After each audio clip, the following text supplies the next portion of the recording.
Praise the Lord. പിതാവിൻ്റെയും പുത്രൻ്റെയും പരിശുദ്ധാത്മാവിൻ്റെയും നാമത്തിൽ ആമേൻ. ഈശോയിൽ സ്നേഹമുള്ള മാതാപിതാക്കളെ, സഹോദരി സഹോദരന്മാരെ, പ്രിയ കുഞ്ഞുമക്കളെ, നമ്മുടെ പിതാവായ ദൈവത്തിൽ നിന്നും നമ്മുടെ രക്ഷകനും നാഥനുമായ കർത്താവായ യേശു ക്രിസ്തുവിൽ നിന്നും നിങ്ങൾക്ക് സമാധാനവും കൃപയും ഉണ്ടാകട്ടെ എന്ന് ഞാൻ പ്രാർത്ഥിക്കുകയും ആശംസിക്കുകയും ചെയ്യുന്നു. ഈശോയിൽ സ്നേഹമുള്ളവരെ, നമ്മൾ വചനത്തിലേക്ക് കടക്കാം. വചനം വിശുദ്ധ ഗ്രന്ഥത്തിലെ തെസ്സലോനിക്ക പുസ്തകം തന്നെയാണ് നമ്മൾ ഇന്നും വായിക്കുക. 2-ാം അധ്യായത്തിലാണ് നമ്മൾ നിൽക്കുന്നത്. അത് കാണാത്തവരുണ്ടെങ്കിൽ മുന്നിലെ എപ്പിസോഡുകൾ കാണുക.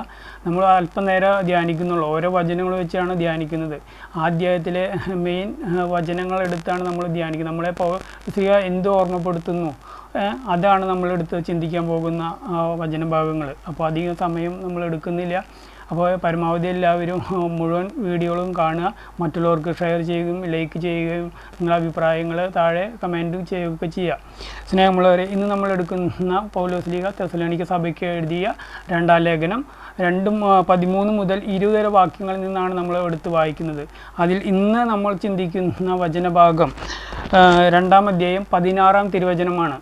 നമ്മൾ ഹെഡിങ്ങിൽ കൊടുത്തു, പാപം ചെയ്തപ്പോൾ എന്താണ് സംഭവിച്ചതെന്ന് നമ്മൾ ഹെഡിങ്ങിൽ കാണുകയുണ്ടായി.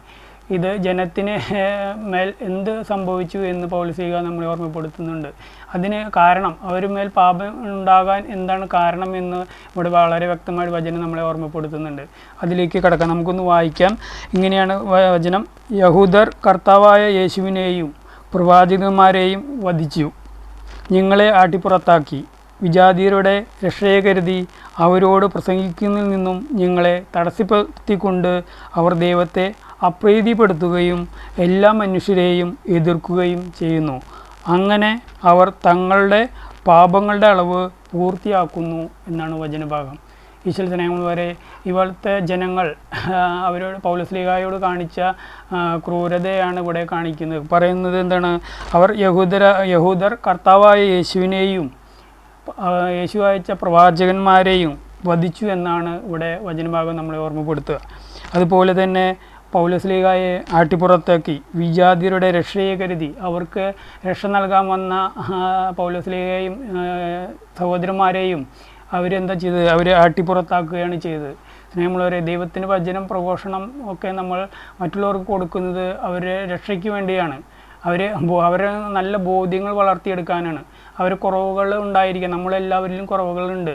പക്ഷേ നമ്മൾ അറിവ് സമ്പാദിക്കുമ്പോഴാണ് നമ്മൾ കുറവുകൾ എന്താക്കി മനസ്സിലാക്കി നമ്മൾക്ക് മുന്നേറാൻ സാധിക്കുകയുള്ളൂ. ഇതിനാണ് അവർ ആ ജനത്തിൻ്റെ ഇടയിൽ പ്രസംഗിച്ചത്. അപ്പോൾ അവിടുത്തെ യഹൂദരെന്താ ചെയ്ത്? അവരെ ആട്ടിപ്പുറത്താക്കുകയാണ് ചെയ്തത്. അപ്പോൾ അതൊക്കെ ഇവിടെ എത്തിച്ചേർന്നു.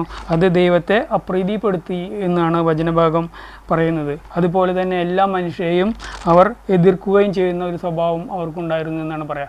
സ്നേഹമുള്ളവരെ, ഇതൊക്കെ അവസാനിക്കുന്നത് എവിടെ ചെന്ന് അവസാനിച്ചു? അങ്ങനെ അവർ തങ്ങളുടെ പാപങ്ങളുടെ അളവ് പൂർത്തിയാക്കുകയും ചെയ്തു എന്നാണ് പറയുക. സ്നേഹമുള്ളവരെ, അതുകൊണ്ട് നമ്മൾ സുവിശേഷം, ഇപ്പോൾ കർത്താവിൻ്റെ വചനത്തെ തടസ്സപ്പെടുത്താൻ ആരും മുതിരരുത്. ദൈവത്തിൻ്റെ വചനമാണ് പറയുന്നത്, അത് മനുഷ്യരുടെ വചനമായിട്ടല്ല. ഇപ്പോൾ നമ്മൾ മുന്നത്തെ എപ്പിസോഡ് വായിക്കുകയുണ്ടായി. ദൈവത്തിൻ്റെ വചനങ്ങളാണ് ഇതൊക്കെ. അപ്പോൾ അത് അങ്ങനെ തന്നെ നമ്മൾ സ്വീകരിക്കുകയും അതിന് തടസ്സപ്പെടാതിരിക്കുകയും വചനപ്രഘോഷണത്തിന് നമ്മൾ പ്രോത്സാഹിപ്പിക്കുകയും നമ്മൾ വചനം അറിയുകയും ദൈവത്തെക്കുറിച്ച് അറിയാനാണ് പറയുന്നത്. യേശുവിനെക്കുറിച്ച് അറിയുവാനും യേശുവിൻ്റെ അത്ഭുതങ്ങൾ അടയാളങ്ങൾ നമ്മൾ സ്വീകരിക്കാനാണ് ഉദ്ദേശിക്കുന്നുള്ളൂ. വേറെ ഒന്നും ഇതിൽ നമ്മൾ ഉദ്ദേശിക്കുന്നില്ല. എല്ലാവരും രക്ഷ പ്രാപിക്കണമെന്നാണ് ദൈവവും നമ്മളെല്ലാവരും ആഗ്രഹിക്കുന്നത്. അപ്പോൾ അതുകൊണ്ടാണ് നമ്മൾ ഇത് പ്രഘോഷണമായിട്ട് നമ്മൾ പറയുന്നത്. വചനപ്രഘോഷണം എന്ന് പറഞ്ഞാൽ ദൈവത്തിൻ്റെ വചനമാണ് പ്രഘോഷിക്കുന്നത്. നമ്മളൊരു അതുകൊണ്ട് ആ ബോധ്യത്തിൽ എല്ലാവരും എടുക്കണം. നമ്മുടെ പാപങ്ങളുടെ അളവ് നമ്മൾ തന്നെ കൂട്ടരുത് എന്നാണ്. ദൈവത്തെ അപ്രീതിപ്പെടുത്താൻ കാരണമാകുന്ന രീതിയിൽ നമ്മുടെ പെരുമാറ്റങ്ങൾ ഒന്നും ഉണ്ടാകരുത് എന്ന് വചനം നമ്മളെ ഓർമ്മപ്പെടുത്തുന്നു.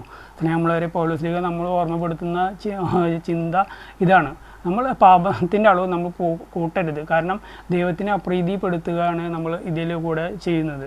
നമ്മളവരെ അതുകൊണ്ട് നമ്മൾ ദൈവത്തിൻ്റെ സ്നേഹം പിടിച്ചു പറ്റാൻ, പ്രീതിപ്പെടുത്താൻ, അപ്രീതിയല്ല പ്രീതി നമ്മൾ നേടിയെടുക്കാൻ നമുക്ക് എല്ലാവരും ആത്മാർത്ഥമായി, ഹൃദയത്തിന് ആത്മാർത്ഥമായി പ്രാർത്ഥിക്കുകയും ചെയ്യണമെന്ന് അപേക്ഷിക്കുന്നു.